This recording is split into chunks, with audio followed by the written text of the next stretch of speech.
ಕೆಂಡ ಸಂಪಿಗೆ ನಮ್ಮ ಕೆಂಡ ಸಂಪಿಗೆ. ಓ ಸ್ಯಾಡಕ್ಕ, ನೀವ್ ಅವನ್ ಜೊತೆ ಮಾತಾಡ್ಬೇಕಿತ್ತು.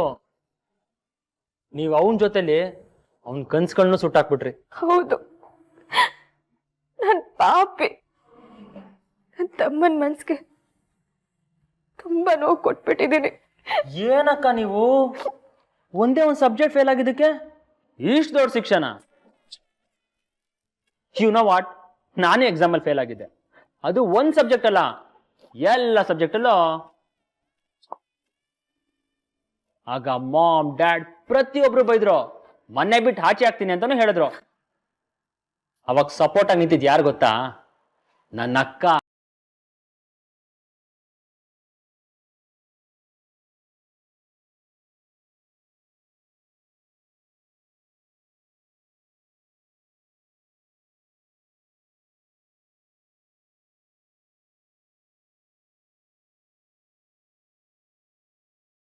ಹೌದು, ತಪ್ಪು ಮಾಡಿದೆ. ನನ್ನ ತಮ್ಮನ ಅರ್ಥ ಮಾಡ್ಕೊಳ್ದೆ ಅವನಿಗೆ ತುಂಬಾ ನೋವು ಕೊಟ್ಬಿಟ್ಟೆ. ಆ ರಾಜೇಶು ನಿಮ್ಮ ಹತ್ರ ಮಾತಾಡ್ಬೇಕು, ನಿಮ್ ಮಾತಕ್ಕೆ ಕಾಯ್ತಾ ಇದ್ದೀನಿ ಅಂತ ಯಾವತ್ತು ಹೇಳೇ ಇಲ್ವಾಕ? ಹೇಳ್ದ. ಆದ್ರೆ ನನ್ನ ತಮ್ಮ ತುಂಬಾ ಚೆನ್ನಾಗಿ ಓದಿ ಎಕ್ಸಾಮ್ ಪಾಸ್ ಆಗ್ಬೇಕು, ಒಳ್ಳೆ ಕೆಲಸ ತಗೋಬೇಕು ಅಂತ ನಾನೇ ನನ್ನ ಮನ್ಸನ್ನ ಕಲ್ ಮಾಡ್ಕೊಂಡಿದ್ದೆ. ಅವನಷ್ಟು ಗೋಳಾಡಿದ್ರು ಕೊನೆವರೆಗೂ ಮಾತಾಡ್ಲೇ ಇಲ್ಲ. ಆ ಕುರುಗ್ ನನ್ಗೆ ಈಗ್ಲೂ ಕಾಡುತ್ತೆ.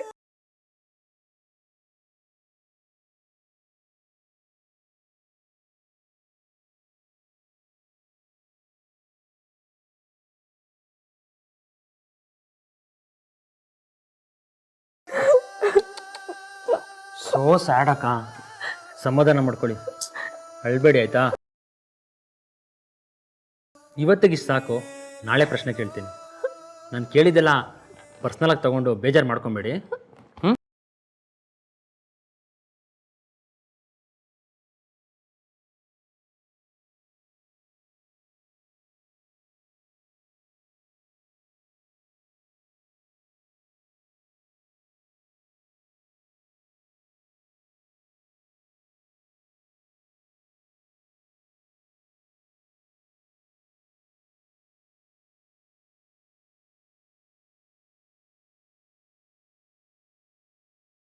They are also familiar with the modes of reproduction that depend on the involvement of the two individuals before a new generation. ಅಮ್ಮ ಅಮ್ಮ, ಕರೆಂಟ್ ಹೋಯ್ತಮ್ಮ, ದೀಪ ಕೊಡು. ಅಲ್ವೇ, ನಿನಗ್ ದೀಪ ಕೊಟ್ರೆ ಇಲ್ಲಿ ಅಡ್ಗೆ ಹೇಗೆ ಮಾಡೋದು? ಹೋಗು, ಹೊರಗಡೆ ಬೀದಿ ದೀಪದಲ್ಲಿ ಒತ್ಕೋ ಹೋಗು. ಅಮ್ಮ, ಅಲ್ಲಿ ಸೊಳ್ಳೆಗಳ ಕಾಟ, ಬೀದಿ ನಾಯಿಗಳು ಬೇರೆ ಇರ್ತಾವೆ, ನನಗ್ ಭಯ ಆಗುತ್ತೆ. ಏನಾಗಲ್ಲಮ್ಮ, ಅಲ್ಲೆಲ್ಲ ಜನರು ಓಡಾಡ್ತಿರ್ತಾರೆ, ಹೋಗು ಓದ್ಕೋ ಹೋಗು. ಇದ್ ಯಾವಾಗ ಸರಿಯಾಗುತ್ತೋ ಏನೋ, ಇದೆಲ್ಲ ನಮ್ ಕರ್ಮ. The creation of the two new cells from one involves copying of the DNA. ಮಲಗೋಕೆ ತಾಯಿ ಮಂಚ. As well as the cellular apparatus. Hello ಎಂಗ್ಲೇಡಿ, ಹಲೋ ನಮಸ್ಕಾರ, ಕುತ್ಕೋಬೋದಾ? ಮಾವ, ಇಲ್ಲಿಂದ ಹೋಗಿ, ನಾನು ಓದ್ಕೋಬೇಕು. ಓದ್ಕೊಳ್ಬೋದಪ್ಪ. ಏನ್ ಓದ್ತಾ ಇದೀಯ? A for apple, B for ball, C for cat. ಇಷ್ಟೆಲ್ಲ ಓದ್ ಏನ್ ಮಾಡ್ತೀಯ? ಮುಂದುವರ್ಸಕ್ಕೆ ನಿನ್ಗೆ ಮದುವೆ ಮಾಡ್ತಾರೆ, ಅವಾಗ ಹೋಗ್ಬಿಟ್ಟು ಪಾತ್ರೆ ತೆಗ್ತೀಯ. ಮಾವ, ನನ್ಗೆ ನಾಳೆ ಪರೀಕ್ಷೆ ಇದೆ, ನಾನು ಓದ್ಕೋಬೇಕು, ಇಲ್ಲಿಂದ ಹೋಗಿ. ಏ ಹುಡ್ಗಿ, ನಾನ್ ಕೂರೋ ಜಾಗದಲ್ಲಿ ಬಂದ್ಬಿಟ್ಟು ಹೋಗಿ ಹೋಗಿ ಹೋದ್ರೆ ಆಗುತ್ತಾ? ಬಾ, ನಾನು ಓದೋದು ಹೇಳ್ಕೊಡ್ತೀನಿ ಬಾ. ಅಬ್ಬರು ಕರೀತೀಯಾ? ಅಬ್ಬರು ಕರೀಲಿ, ಇಲ್ಲಿ ಕುಂತ್ಕೊಳ್ಳೆ, ಇಬ್ರು ಜೊತೆಲೆ ಓದಿರುತ್ತೆ ಬಾ. ಅಮ್ಮ ಅಮ್ಮ, ಏನಾಯ್ತು ಏನಾಯ್ತು ಏನಾಯ್ತು? ಇವನು ನಂಗೆ ತೊಂದರೆ ಕೊಡ್ತಾ ಇದ್ದಾನೆ.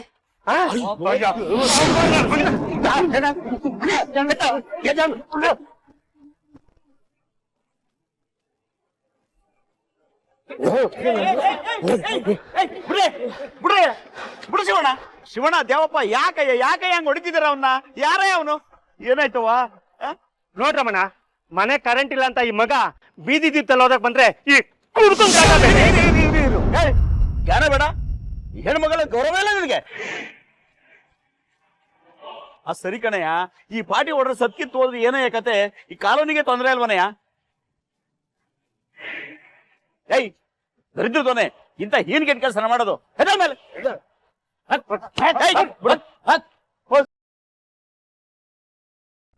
ಆಫೀಸ್ಟ ಏನ್ ರಮಣ, ಇಲ್ಲಿ ಕುಡುಕ್ರ ಕಾಟ ಜಾಸ್ತಿ ಆಗೋಯ್ತು ರಮಣ.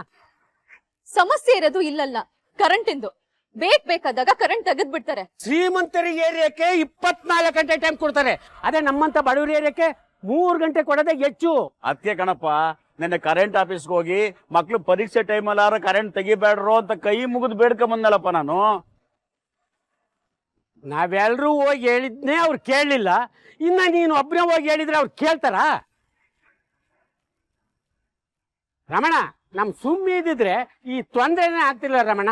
ಆಯ್ತು, ಈಗ ನಾವು ಕಾರ್ಪೊರೇಟರ್ ಸಾಹೇಬ್ರ ಹತ್ರ ಹೋಗಿ ಹಿಂಗಾಯ್ತು ಅಂತ ನಾವು ಮನವಿ ಮಾಡ್ಕೊಳ್ಳೋಣ ಬಿಡಿ. ಹೌದು ರಮಣ, ನಾವೆಲ್ಲರೂ ಹೋಗಿ ನಾಳೆ ಕೌನ್ಸಿಲ್ ಸಾಹೇಬ್ರ ಹತ್ರ ದೂರ್ ಕೊಡೋಣ. ನಡ್ರಿ ಹೋಗವ, ಕರ್ಕೊಂಡೋಗಿ ಮಗಿನ. ಬಾ ಮಗಳೇ ಹೋಗು.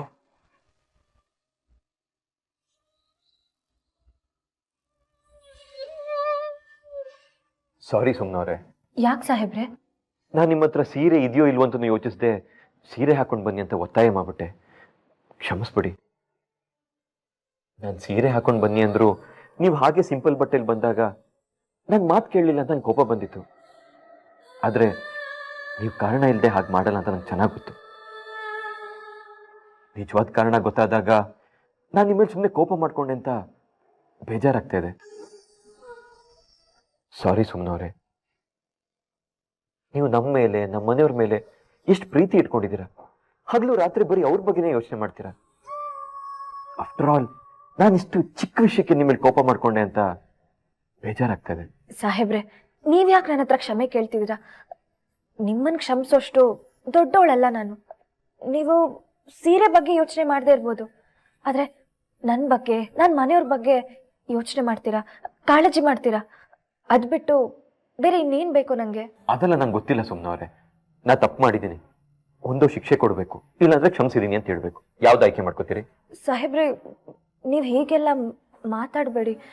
ನೀವ್ ಹೀಗೆ ಮಾತಾಡಿದ್ರೆ ನನ್ಗೆ ಏನ್ ಹೇಳ್ಬೇಕಂತಾನೆ ಗೊತ್ತಾಗಲ್ಲ. ಸರಿ, ಹಾಗಾದ್ರೆ ಕಣ್ಮುಚ್ಚಿ. ಯಾಕೆ ಸಾಹೇಬ್ರೆ? ಕಣ್ಮುಚ್ಚಿ ಹೇಳ್ತೀನಿ.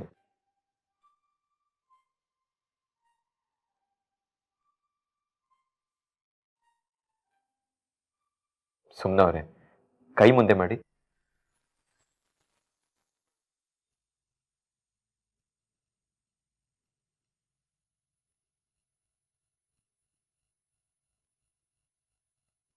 ಈ ಕಣ್ಣು ಓಪನ್ ಮಾಡಿ.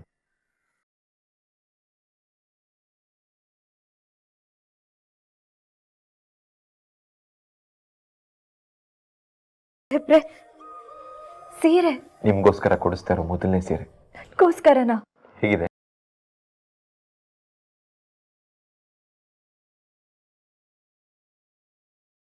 ಚೆನ್ನಾಗಿದೆ ಸಾಹೇಬ್ರೆ. ನನ್ನ ಜೀವನದಲ್ಲೇ ನೋಡಿರೋ ಸುಂದರವಾದ ಸೀರೆ ಆಗಿರುತ್ತೆ ಇದು.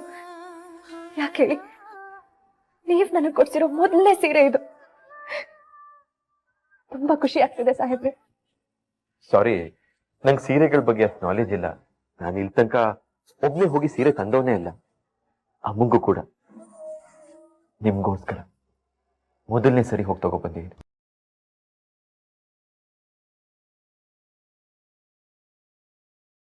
ಸುಮ್ನವ್ರೆ, ಇನ್ ಮುಂದೆ ನಿಮ್ಗೆ ಏನ್ ಬೇಕು ನನ್ ಕೇಳಿ, ನಾನು ನಿಮಗೆ ತಗೊಬಂದು ಕೊಡ್ತೀನಿ.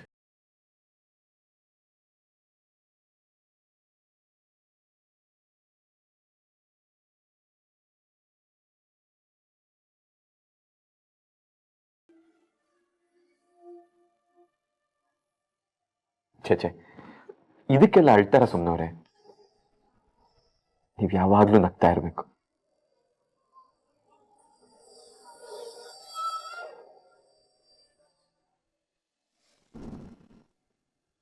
ಹಲೋ, ಅಷ್ಟೇ ತಾನೇ? ಹಾ, ಹೇಳ್ತೀನಿ ಬಿಡು. Okay okay. Hello sir. ಓಹೋ, ಏನೇ ಋತ್ವಿಕ್, ಹೇಗಿದ್ಯಾ? ಚೆನ್ನಾಗಿದ್ಯಾ? ಸರ್ ಋತ್ವಿಕ್ ಅಲ್ಲ, ಕಾರ್ತಿಕ್. ಓಹೋ, ಕಾರ್ತಿಕ್. ಏನ್ ಇಲ್ಲಿವರೆಗೂ ದೇವಡಿಸಿದ್ದು? ಸರ್ ಕಂಪ್ನಿದ್ ಲೆಕ್ಕಾಚಾರ ಎಲ್ಲ ಚೆಕ್ ಮಾಡ್ಬೇಕು ಅಂತ ನೀವೇ ಬರಕ್ ಹೇಳಿದ್ರಲ್ಲ. ನಾನ್ ಬರಕ್ ಹೇಳಿದ್ದ? ಹೌದು. ಹೌದು ರೀ, ನೀವೇ ಬರಕ್ ಹೇಳಿದ್ರಿ, ಮರ್ತ್ ಬಿಟ್ರಾ? ಹೌದಲ್ವಾ, ಮರ್ತೆ ಬಿಟ್ಟಿದ್ದೆ. ಕೂತ್ಕೋ ಪ್ಲೀಸ್ ನೋಡ್. ಮಾವ ಲೆಕ್ಕಾಚಾರ ನೋಡೋದಕ್ಕೆ ಇವ್ರನ್ನ ಯಾಕೆ ಕರ್ಸಕ್ ಹೋದ್ರಿ? ಅದನ್ನೆಲ್ಲ ನೋಡ್ಕೊಳ್ಳೋದಕ್ ನಾನಿಲ್ವಾ? ನೀನ್ ಇದೆಯಾ ಸಾಧನ, ಆದ್ರೆ ಲೆಕ್ಕಾಚಾರನೆಲ್ಲ ಇವರು ನೋಡ್ಕೋಬಾರ್ದು ಅಂತ ಏನಿಲ್ವಲ್ಲ, ಅದಕ್ಕೆ ಬರಕ್ ಹೇಳಿದ್ವಿ. ಓ, ಹಾಗಾದ್ರೆ ಇದು ಖಂಡಿತ ನಿಮ್ ಮಾತಲ್ಲ. ಆ ಹುಡ್ಗಿ ಮತ್ತೆ ನಿಮ್ ತಲೆ ಕೆಡ್ಸಿದಾಳೆ. ನೀನ್ ಯಾಕೆ ಹಾಗನ್ಕೋತೀಯ? ಇದು ನನ್ ಸ್ವಂತ ನಿರ್ಧಾರ, ಯಾರನ್ನು ಕೇಳಿ ನಿರ್ಧಾರ ತಗೊಳ್ಳೋ ಅವಶ್ಯಕತೆ ನನಗಿಲ್ಲ. ವಾಟ್ ಎವರ್ ಅತ್ತೆ.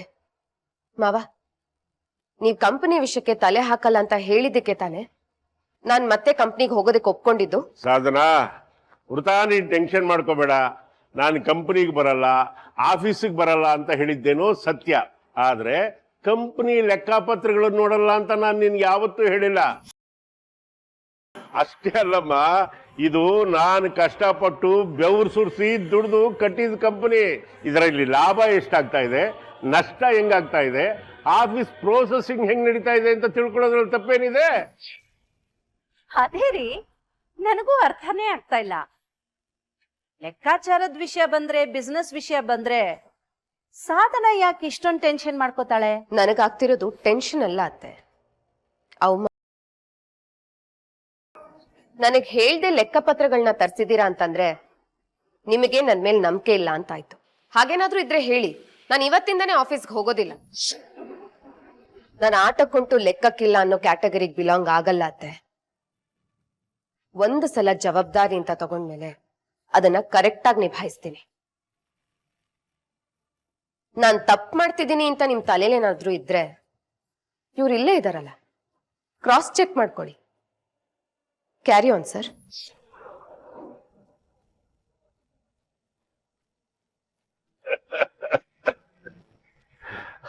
ಆಲ್ ರೈಟ್, ನೀನೇನ್ ಟೆನ್ಷನ್ ಆಗಬೇಡ. ಫ್ಯಾಮಿಲಿ ಅಂದ್ಮೇಲೆ ಇಂಥ ಸಣ್ಣ ಪುಟ್ಟ ಮಾತು, ಕತೆ, ಕಿರಿಕಿರಿ ಎಲ್ಲ ಇದ್ದಿದ್ದೆ. ಅದೇನು ನೀನು ಎಕ್ಸ್ಪ್ಲೈನ್ ಮಾಡು ನನಗೆ. ಏ ಬಂದು ಬಂದವ್ರಿಗೆ ಅದೇನು ಕಾಫಿ ಟೀ ನೋಡೋದು ಬಿಟ್ಟು ಸುಮ್ಮನೆ ಕೂತಿದೆಯಲ್ಲ, ಅದೇನು ನೋಡು.